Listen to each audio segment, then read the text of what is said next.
Ladies and gentlemen, let's give it up for the driver, the number 33, South Point Hotel Casinos, Chevrolet Richard Childress Racing. ¿Cómo estás, Brendan Gaughan? How are we doing, sir? Oh, man, look at this little deal you got here. This is You doing all right? fancy. Yeah, you like this? It's a good way to interview, you know? I like this. We can handle this deal right here. Finally, How are we doing, everybody? We can lay back and get really comfortable. So, are we past last night? Because I've always wondered this as a driver, when drivers get in incidents like last night and you have to vent your frustrations, how do you get into the next day of a race? It's sport. I mean, that's any sport. I mean, any sport you're going to have people that get mad at each other, you get fight.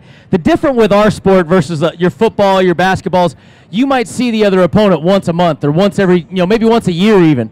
Right. In our sport, you have to see them the next week. So it's not that big a deal. It's just sport. I'm a little banged up, I'm a little sore, but that's also part of our sport. That's one of the things that makes us, athletes, is how you deal with some of the little nicks and bruises. But no, you don't forget about it. I'm still bummed about it. We had a Chevrolet last night that should have finished, had a chance to win. I mean, I was faster than Brian Scott all day long, and Brian, my buddy, did a great job winning the thing. But I look at that and go, well, dang it, I passed him 3 times last night. So really bummed about the chance we had to win a race. And anytime, especially lately in my career, man, having these chances to win races.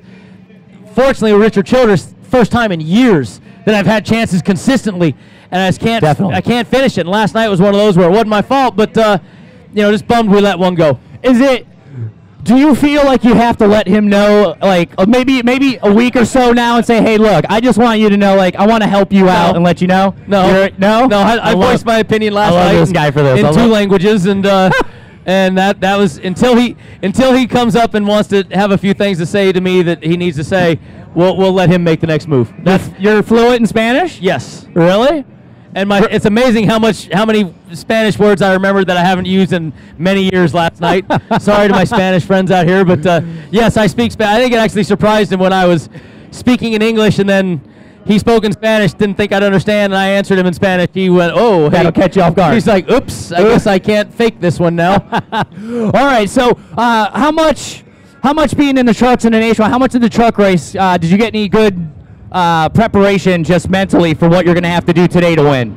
You know what's great is Ernie Cope was my crew chief in the Nationwide Series car, and he stayed last night to watch the race, to watch the tendencies, to watch if the track tightened up, loosened up. Now, the difference is today it's sunlight, so some of that tendency will be different. Right. So it really doesn't have much carryover, but you always want to pay attention to how the track rubbers up, how the track responds to more rubber, and basically the flow of the race. What you saw last night, what you're going to see a little bit of today. You're going to see a lot of restarts. Phoenix is a great track. The double file restarts really create some excitement. You saw that last night with caution after caution, which isn't, maybe a few too many cautions, but you're going to see some great action into turn 1. Great action through the dog leg here. That dog leg is really kind of cool. It's unique to our sport now. Let me ask you something. With the dog leg, how some of the drivers go down that yellow. Let me ask you this. Do you think that's a good thing? Or do you think they should keep them up there on the yellow line? Because it seems like that can be kind of Here's the deal. Here's what this sport has become. Do you fans like seeing the guys cut the dog leg and make it kind of a risky little bit of move and cutting it off and sliding up? I see more people giving thumbs up and nodding their head yes than I do down. You're never going to make all the people happy. I mean, there's that old adage, but I think if you made it where we couldn't pass, I think you'd see a few more wrecks because we don't have the way to move around and the guy's not going to give you the outside as much. So I don't mind it. I mean, do I like it? It's a pretty risky move to take it, but at least it's there. If you want to give the shot, you got it. You can try it. The fans like it, and that's what it's about. Yeah, it seems like it is risky to go down there on the flat and then jump back up on the banking and hope the car's going to stick to it. Let me ask you this. What do you think you're going to fight the most tonight, car setup-wise, during the race? I think right now the biggest thing we're going to be fighting is that free in. At Phoenix, the last thing you want is free in. Free in, folks, means loose in. I don't want the rear end to come around me going into the corner because these corners are so flat and you got to have so much grip in that rear to get control.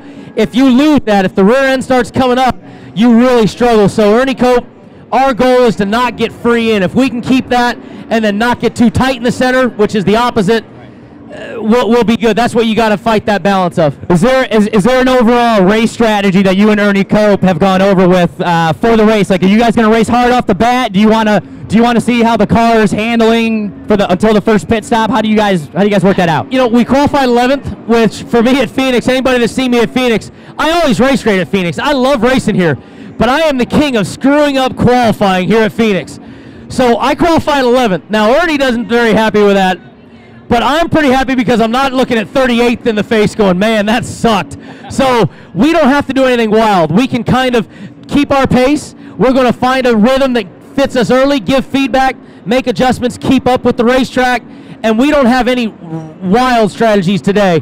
Like last night in the truck race, how bad me, Ty, and Joey qualified, we had to come up with some strategy. Today, stay up front, be patient, maybe ride a few laps just to get a kind of a rhythm going and stay out of the wrecks, and we don't have to do anything crazy. So our strategy is pretty straightforward today.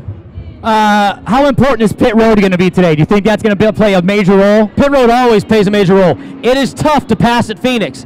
1 and 2 has the banking. 1 and 2 you can kind of pass a little bit, but it's tough. 3 and 4 is so flat, you got to wait for a guy to make a mistake and hope he doesn't get you when he makes the mistake. So qualifying up front is key, but any spot I can gain on pit road, it doesn't matter this year with the way these cars are aero dependent. It doesn't matter if it's Texas last week or Phoenix this week. You want to gain. You never want to lose.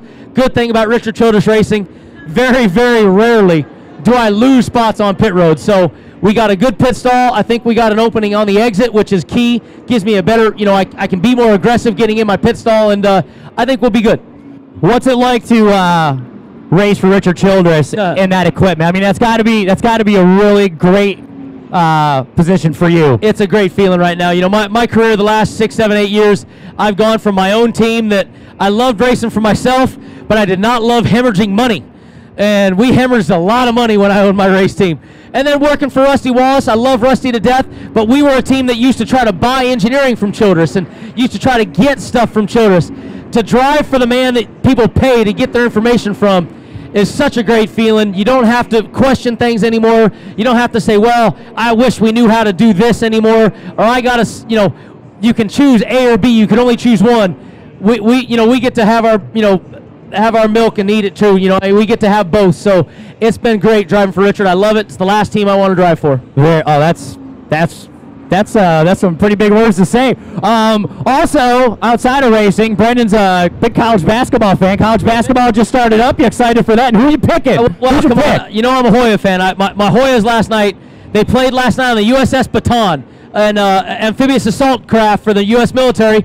They got the first half in. If you watched it, I don't know.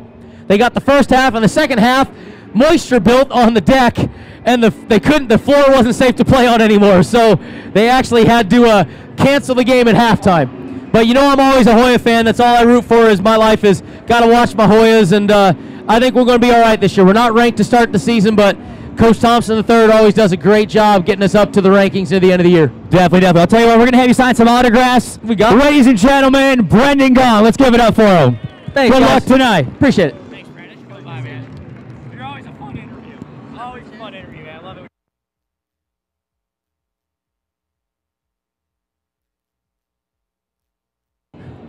Brett.